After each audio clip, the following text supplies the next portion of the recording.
জীবনের অর্থ কি? আপনার জন্ম হয়েছিল বস্ত্রহীনতার মধ্যে দিয়ে এবং আপনার মৃত্যু হবে বস্ত্রহীনতার মধ্যে দিয়ে। আপনি পৃথিবীতে এসেছিলেন অত্যন্ত দুর্বল হয়ে।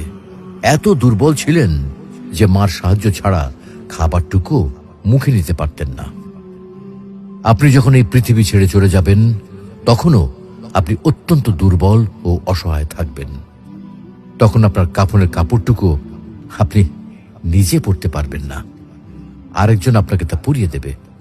যখন আপনি এই পৃথিবীতে এসেছিলেন তখন আপনার অর্থ সম্পদ কিছুই ছিল না। যখন আপনি এই পৃথিবী ছেড়ে চলে যাবেন তখনও আপনার অর্থ সম্পদ কিছুই থাকবে না। আপনাকে প্রথম গোসল যেমন অন্য কেউ দিয়েছিল, তেমনি আপনার শেষ গোসলও অন্য কেউ দেবে। আপনি যেমন পৃথিবীতে একা এসেছিলেন, ঠিক তেমনি ভাবে আপনাকে পৃথিবী থেকে একাই চলে যেতে হবে। আপনার সঙ্গে আপনার প্রিয়জন কেউ যাবে না। এটাই জীবন। হ্যাঁ, এটাই তো জীবন। তাহলে কেন এত মারামারি, এত সংঘাত, এত হানাহানি? কেন এত বিদ্বেষ? কেন এত হিংসা? কেন এত বেইমানি?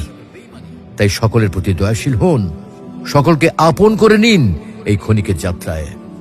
জীবন খুবই সংক্ষিপ্ত, সুতরাং জীবনকে মহৎ কাজে উৎসর্গ করুন।